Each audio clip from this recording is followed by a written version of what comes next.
Paolo Avellino, inaming may alok mula sa ibang network. Inamin ng aktor na si Paolo Avellino na nakatanggap siya ng mga alok mula sa ibang television network. Bagay na agad umani ng interes mula sa fans at showbiz observers. Sa isang panayam, diretsahan niyang sinabi na may mga lumapit nga sa kanya pero nilinaw niyang hindi ito nangangahulugan ng agarang paglipat. Ayon kay Paolo, normal lamang sa industriya ang makatanggap ng offers, lalo na kung tuloy-tuloy ang projects at maganda ang takbo ng karera.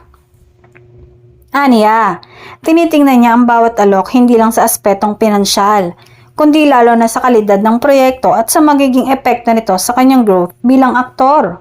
Gayunpaman, iginiit ni Paula na wala pa siyang final na desisyon sa ngayon.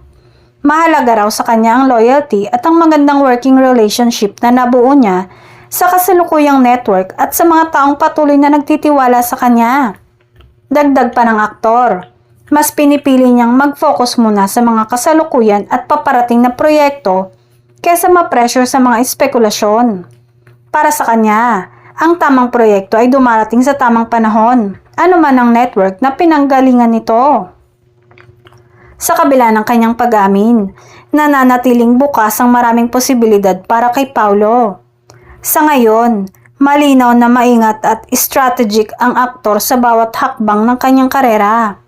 Isang katangiang lalong hinahangaan ng kanyang mga taga-suporta.